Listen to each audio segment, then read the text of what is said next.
Have you ever felt like you had no way out, looking at your financial life as a wasteland? Wait, watch, and listen carefully. Florence Scovel Shinn teaches that the moment when everything seems lost is actually a chance for a divine new beginning. The Bible confirms, faith turns a desert into a spring. Today you'll discover how to turn things around, even when you have nothing at hand. Get ready. This is the secret that can restore your financial and spiritual life. Watch the video to the end and see for yourself. Chapter 1. When rock bottom becomes the ground, the beginning of the turnaround. There are moments in life when it feels like everything is lost. Bills pile up, doors slam shut, and the mind is gripped by an overwhelming sense of defeat. In that desolate place, many give up, convinced there's no way out. But Florence Scovel Shinn teaches us something powerful. The rock bottom isn't the end. It's the solid ground where rebuilding begins. It's the paradoxical point where life offers a chance to rise stronger, with purpose. The Bible backs this up. In Micah 7 verse 8 it says, "Though I have fallen, I will rise. Though I sit in darkness, the Lord will be my light." This verse reveals that even in the deepest pit, God's promise of a fresh start shines through. Rock bottom can be where God's light burns brightest. No distractions, no excess, just the raw need to trust and begin again. Florence taught that every moment of apparent defeat is actually an invitation to active faith. When everything crumbles, you're left with the power of your words, your thoughts, and trust in a bigger plan. It's as if God is saying, "You've tried it your way. Now let me show you what's possible through the Spirit." Rock bottom becomes a turning point, forcing the mind to let go of pride and open up to divine help. Picture someone who's lost their job, their marriage, their self-worth, all at once. To the human eye, it's game over. But in that wreckage, they can rediscover what matters most. The true foundation of life isn't a paycheck, status, or others' opinions. It's your connection to God. Rock bottom stops being a place of falling and becomes the bedrock for rebuilding. Shinn emphasizes that this is the moment to wield words as a creative force. Instead of saying, "I've lost everything," choose, "I'm exactly where I need to be to start again. The best is yet to come." Words shape perception, and perception shapes reality. When you decide rock bottom is a launchpad, you've already taken the first step toward abundance. It's no accident that so many stories of triumph start in the ashes of defeat. Joseph, sold into slavery, only became Egypt's governor after hitting rock bottom in prison. Job, stripped of everything, saw his blessings doubled only after enduring loss without losing faith. These aren't just Bible stories, they're spiritual roadmaps for anyone feeling trapped today. And you reading this might feel that way right now. Lost, cornered, directionless. But hear this clearly. Rock bottom is where God writes extraordinary beginnings. Florence Scovel Shinn said that when everything falls apart, it's because something greater is being prepared. Nothing ends without a new start taking shape. Oh, take a deep breath. Say it out loud. Rock bottom is my foundation. From here I rise. That simple declaration is the spark of your comeback, aligning your mind with the rhythm of restoration. It doesn't matter what you've lost. Job, relationships, material things. What matters is that you now have solid ground to build a future stronger and aligned with God's will. Now, I want you to drop this in the comments. I'm starting again with faith. That's not just a phrase. It's a bold vow to embrace abundance. Because here's the truth. Rock bottom isn't the end. It's the first step to your ascent. Chapter 2. The pause that restores. Silence, prayer, and clarity. When everything feels lost, the human instinct is to run, scream, or chase quick fixes, even if they're messy. A frantic mind scrambles to fill the void with any answer, any escape. But Florence Scovel Shinn teaches the opposite unlocks transformation. Stop, quiet down, and listen. It's in stillness that the clarity for real change is born. How many times have you made rash decisions only to regret them later? That happens because a desperate mind can't hear the Spirit's voice. It's in silence that this gentle whisper breaks through. The Bible confirms this in Psalm 46 verse 10. Be still and know that I am God. This isn't just a call to calm, it's a spiritual command revealing a secret. Only in the pause can you discern God's direction. Shinn said silence isn't empty. It's a space brimming with God's presence. When you shut out the noise, both outside and within, you invite divine inspiration. Prayer isn't just asking. It's aligning, tuning into the divine frequency. It's like adjusting your radio to the Creator's station, clearing the static that once clouded your perception. Imagine someone who's lost their job and, in a panic, blasts out resumes, grabbing at any opportunity, even ones that don't fit their life. Acting in desperation only fuels inner chaos. But when that same person chooses to pause, breathe, pray, and listen, something shifts. They notice new possibilities, spark creative ideas, or meet people who seem like God's instruments in their life. The pause creates space for order, and in this context, prayer is more than recited words. It's a deep surrender. Lord, I don't know what to do, but I trust you do. Show me the way. That simple act changes the energy. Florence taught that every true prayer is a seed planted in the unseen, and silence is the fertile soil where it takes root. Silence isn't inaction. It's spiritual action. It's choosing to trust God's voice over the clamor of fear.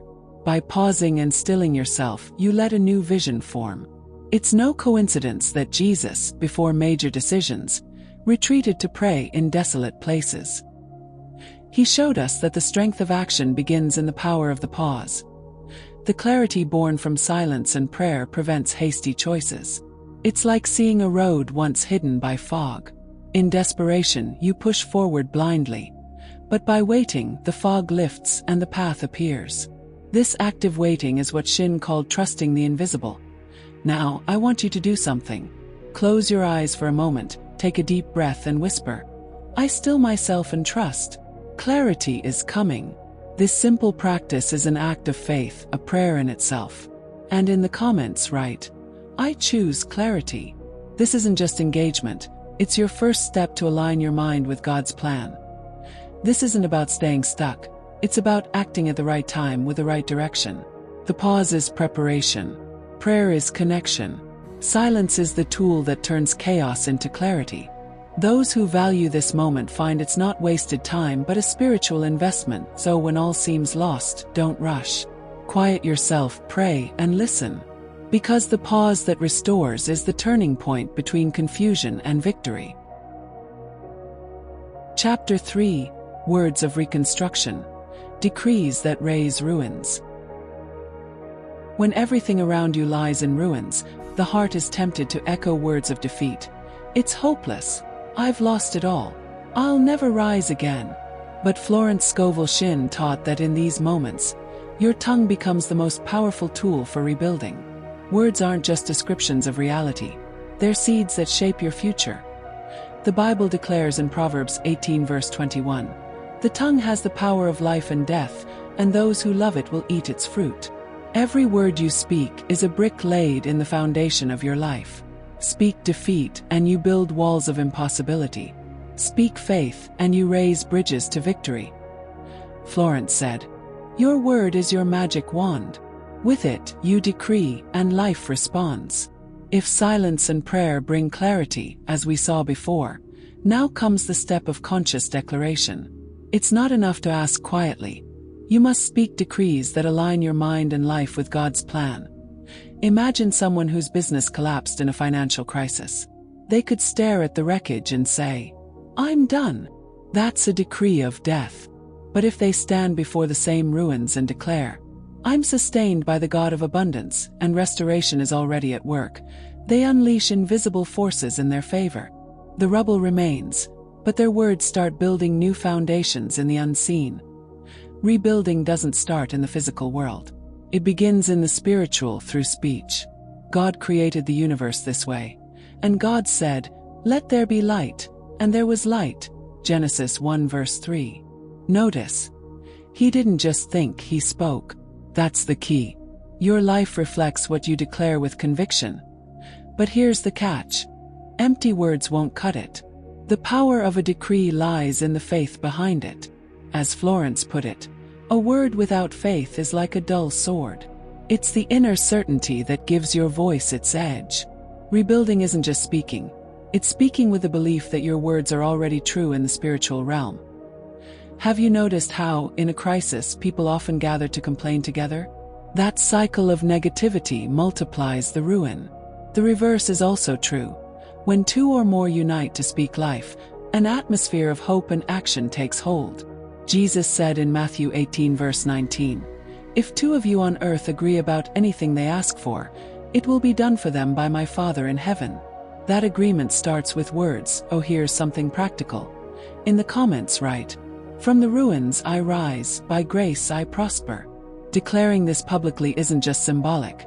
It's a spiritual seal on your decision to rebuild with words of life. Each positive decree lays a stone in the new structure of your life. Every word of faith strengthens the foundation. Don't wait for everything to feel perfect to start declaring. On the contrary, it's when all seems lost that your words carry the most power. They're the light that pierces the darkness. If the enemy tries to steal hope with repeated negativity, you can fight back by repeating divine truth. Make it a habit. Every day, speak life over your finances, health, and relationships. Because those who persist in speaking victory inevitably build victory. So when ruins surround you, don't surrender to the silence of despair or the words of death. Stand tall and say, "My life is being rebuilt by God's power. I speak, I decree, I receive." This is the principle of restoration. Words of rebuilding that turn deserts into gardens. Chapter 4: Small Acts, Big Doors, the Power of Starting Over. When everything feels hopeless, the human mind often convinces itself that only a massive miracle could turn things around. But the truth is, the greatest comebacks usually start with small, almost invisible steps.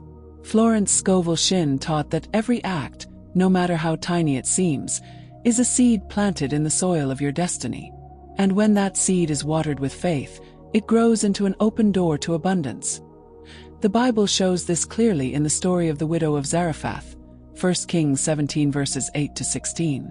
She had just a handful of flour and a bit of oil, convinced she and her son would die after their last meal. But with one small act of faith, baking a loaf for the prophet Elijah, she unlocked a miracle. Her flour and oil never ran out. Notice, it wasn't a grand gesture, but a simple, obedient act that changed everything. Florence said, "The universe doesn't respond to the size of the action, but to the quality of faith behind it."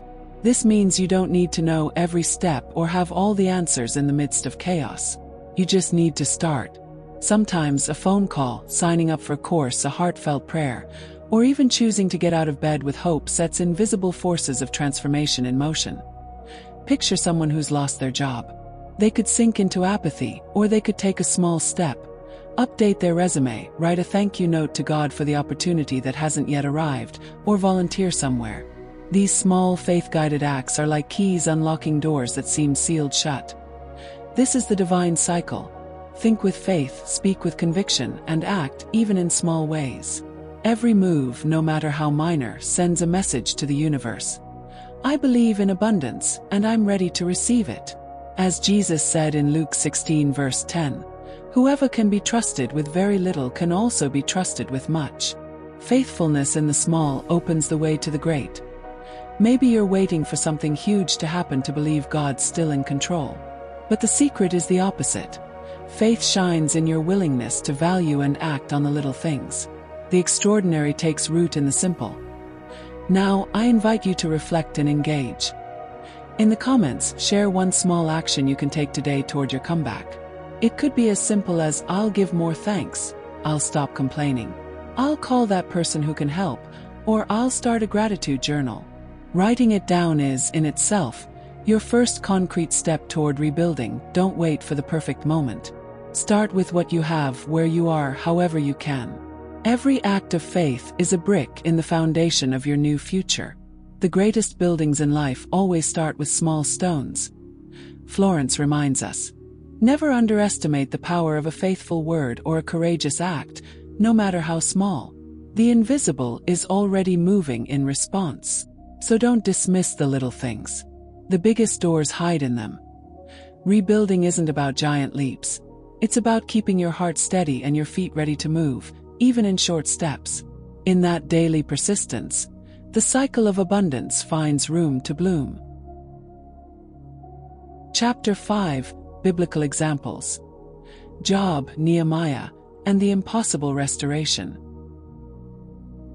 The Bible is an endless wellspring of comeback stories, showing us that even when all seems lost, there's a God who moves in astonishing ways. Florence Scovel Shinn said, "Nothing is truly lost. What belongs to you returns multiplied when you trust in divine law." This truth shines through the journeys of Job and Nehemiah, two men with different struggles, both touched by impossible restoration. Job is known as the man who lost everything: his children, wealth, health, and dignity. His despair was so deep that even his wife urged him to give up, saying, "Curse God and die." Job 2 verse 9. Yet, despite his pain, Job held fast to his faith. He declared, "I know that my Redeemer lives." Job 19 verse 25. That trust sustained him through silence and waiting. The result: when all hope seemed gone, God restored to Job double what he had lost. Job 42 verse 10. It wasn't just material recovery. It was proof that the impossible can be turned inside out by faithfulness and hope. Nehemiah faced a different kind of challenge. He didn't lose personal wealth, but he carried the weight of his hometown, Jerusalem, lying in ruins. Its walls were crumbled, its people shamed, and the situation seemed beyond repair. Yet Nehemiah refused to give in to despair. He wept, prayed, and found the courage to act. Nehemiah 1 verse 4. With faith and grit, he rallied people, faced opposition, and rebuilt the walls, decades in ruins, in just 52 days. What seemed impossible became reality through faith and perseverance. These stories teach us something vital. It doesn't matter if the loss is personal, like Job's, or collective, like Nehemiah's. When faith is put into action, restoration always comes. Florence said, "God knows no losses, only perfect substitutions. What vanishes or crumbles makes way for something even greater." What about you? Have you ever faced a moment where all seemed hopeless, only for an unexpected turnaround to unfold? In the comments write, "I believe in divine restoration." This simple act is a declaration of faith that can spark the same power that upheld Job and Nehemiah in your life. Notice that neither was spared pain. Job endured loss. Nehemiah faced opposition. But both show that hope is stronger than any ruin. Job received double. Nehemiah saw his city stand again. The impossible became possible because they believed God's power outshines human circumstances. Like them, you may be walking through pain or loss, but that's not the end of your story. The promise is clear. What seems ruined today can be restored even greater tomorrow. Chapter 6. From Despair to Hope. How Faith Attracts Opportunities. Despair has a dangerous power. It paralyzes, blinds you to solutions, and convinces you there's no way out. It's like stumbling through a dark room where every step feels like a risk of falling. But hope is the candle that lights up, revealing that even in the pitch black, there's always a door. Florence Scovel Shinn taught that faith isn't just a feeling. It's a spiritual magnet that draws new opportunities when all seems lost. The Bible is packed with stories proving this. Think of Paul and Silas, unjustly imprisoned in Philippi, Acts 16 verses 25 to 26. Instead of giving in to despair, they chose to sing hymns and pray in the dead of night. What happened? An earthquake shook the prison's foundations, doors flew open, and chains fell off. Their faith didn't just bring freedom, it opened a chance to share the gospel with the jailer and his family. Where despair saw only a dead end, hope carved out an unexpected escape. It works the same way in everyday life. When someone loses a job, faces crushing debt, or suffers a painful failure, panic is the natural first reaction. But that's exactly when faith needs to take charge. Florence said, "Whatever lies before you, don't look at the appearance, look at the promise." That promise is the certainty that God has already prepared a way out. Faith is a posture that shifts your inner atmosphere. Those who believe speak differently, move differently, decide differently. And that inner shift starts aligning the outer world. Opportunities you once overlooked come into focus. The right people cross your path. Locked doors begin to crack open, not because the world suddenly changed, but because the eyes of faith see clearly. How often have you heard someone say, "When I stopped complaining and started giving thanks, everything changed"? That's no coincidence. Gratitude and faith clear the heart's soil so new seeds can sprout. Now, think with me. What's the easiest reaction when despair hits? Complaining, blaming others, giving up. But none of those bring solutions. The most powerful choice is to say, "I believe something greater is already in motion." Write this in the comments as a decree. I choose hope. I trust in divine providence. This simple act sparks the same power that guided Paul, Silas, and countless others. Faith doesn't deny reality. It just refuses to be trapped by it. In that shift, hope becomes a channel for opportunities. Like a sailor navigating the dark by following a lighthouse, those who trust God find direction even in the bleakest nights. Florence sums it up perfectly. Despair closes doors. Faith opens invisible windows. The choice is always in our hands. When we choose to fuel hope, the impossible starts moving in our favor. Chapter 7. Overcoming the failure mind. Expelling "there's no way." One of the fiercest battles for anyone facing hardship doesn't happen out there. It's fought in the mind. Failure takes root in your thoughts before it shows up in your circumstances. It's like a relentless voice whispering, "It's hopeless, it's over, there's no way out." Florence Scovel Shinn called this mental trap the self-hypnosis of the impossible, an invisible prison that paralyzes and saps your energy to act. Anyone who's been in despair knows how convincing that voice is. Feels like a final verdict. But the Bible shows us no wall is too high when faith steps in.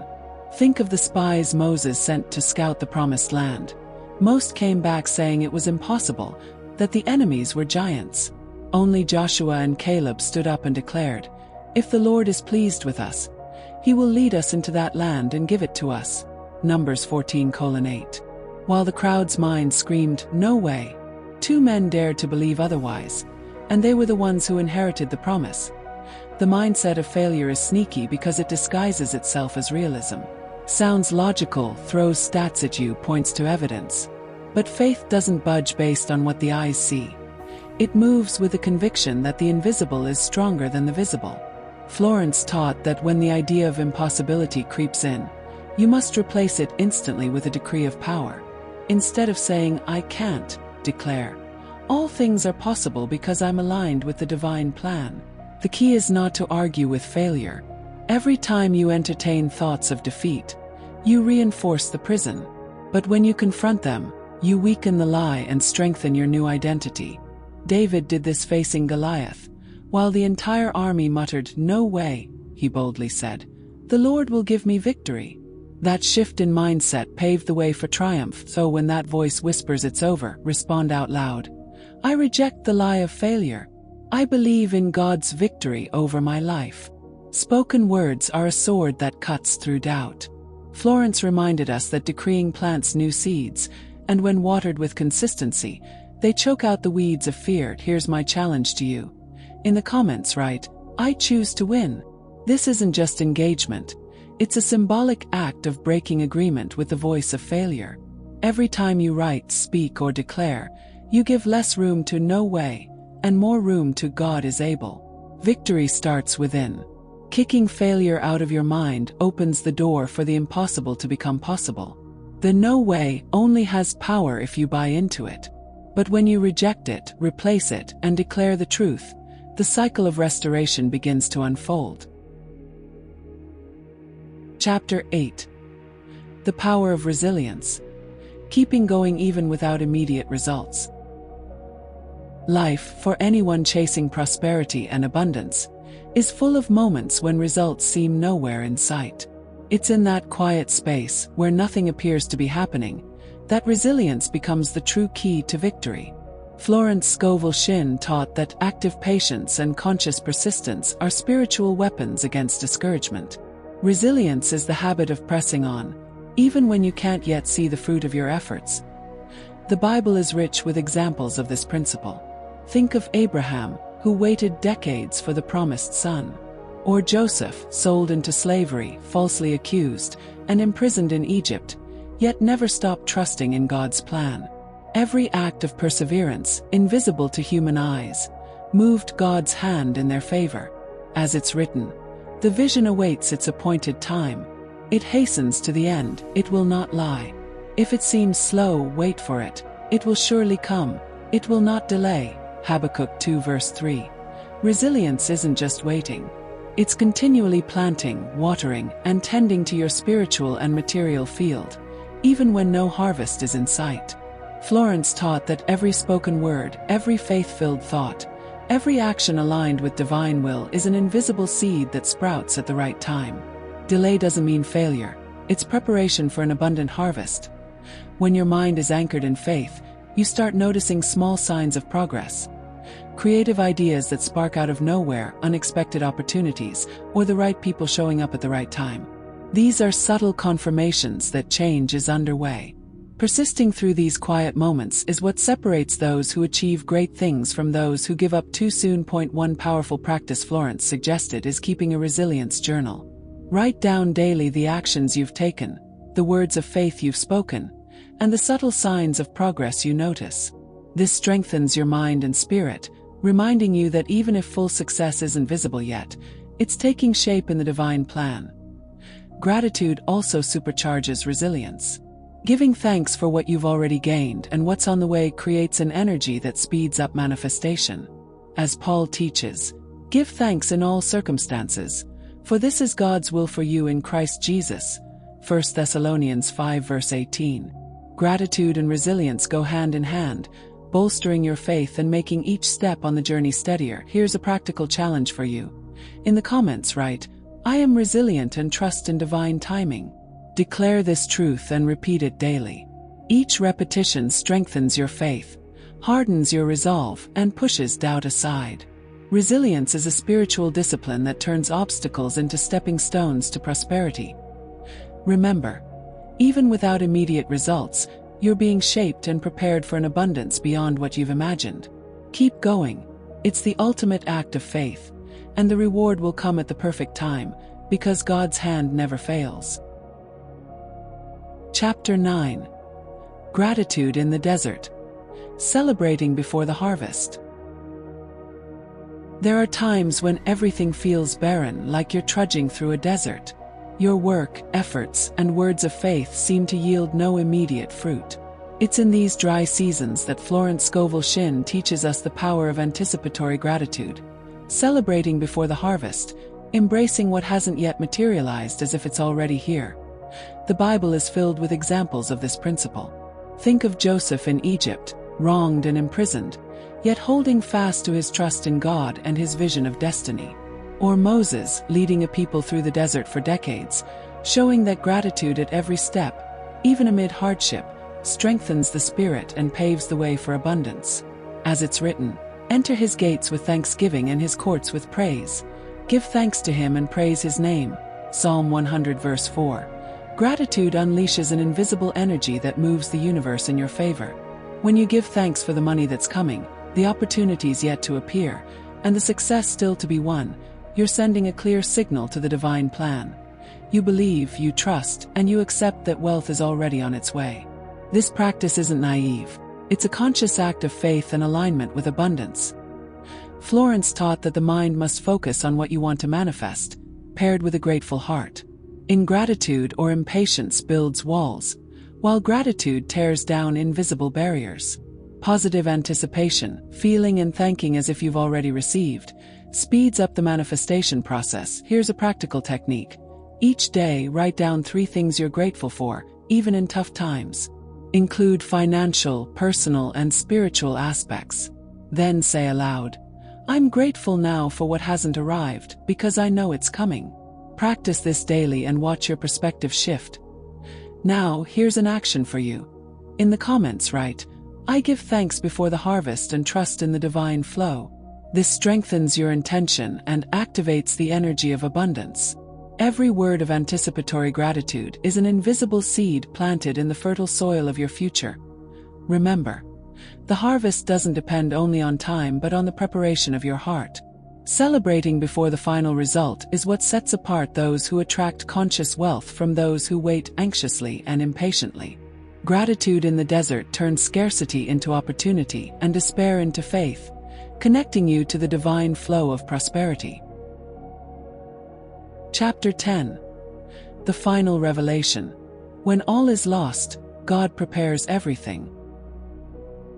Sometimes we hit a point where it feels like everything is lost. Bills stack up, plans fall apart, and faith seems to slip away. Florence Scovel Shinn teaches us that it's exactly in these moments, when the darkness feels absolute, that God is setting the stage for a turnaround. Wealth doesn't spring from a void. It grows from the alignment of your faith, words, and actions, even when everything seems impossible. The Bible is filled with examples of apparent failure turning into opportunity. Think of Joseph, sold into slavery, wronged, and unjustly imprisoned. For him, rock bottom was just the starting line. God used every hardship to position him exactly where he needed to be, with authority and resources to save not just himself but an entire nation. As it's written, "And we know that in all things God works for the good of those who love him." Romans 8 verse 28. Then there's Nehemiah, who faced discouragement and opposition while rebuilding Jerusalem's walls. He started small, trusted divine guidance, and kept going. Every effort that seemed insignificant became part of a greater plan. Florence teaches that when you hold on to faith and act, even in tough conditions, you create an unstoppable flow of prosperity. The secret is understanding that loss is temporary and often necessary. It's the fertile soil where God plants the seeds of future abundance. To turn despair into action, start with small steps, words of faith, decrees of prosperity, and actions within your reach.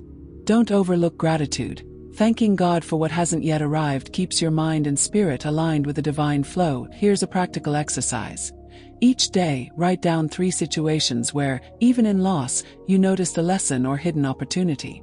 Then say aloud, "When everything seems lost, God is preparing the best for me. My wealth is on its way." This practice sparks the invisible energy of abundance. Now, a call to action.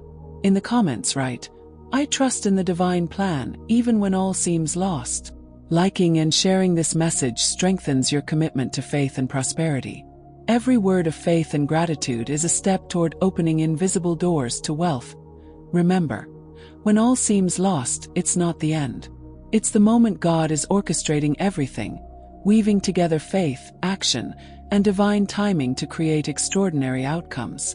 True wealth comes from absolute trust and conscious surrender, turning every challenge into an opportunity for spiritual and financial growth. The cycle of abundance is unstoppable for those who believe, persevere, and give thanks before the harvest. When all seems lost, divine providence is at work behind the scenes. Florence Scovel Shinn reminds us that true wealth is not measured solely in money, but in the ability to trust, act, and be grateful even in the face of difficulties. Faith, combined with powerful words and consistent actions, transforms losses into opportunities and obstacles into paths to abundance. What seems dark today will be light tomorrow, and prosperity will arise from where least expected. See you in the next video.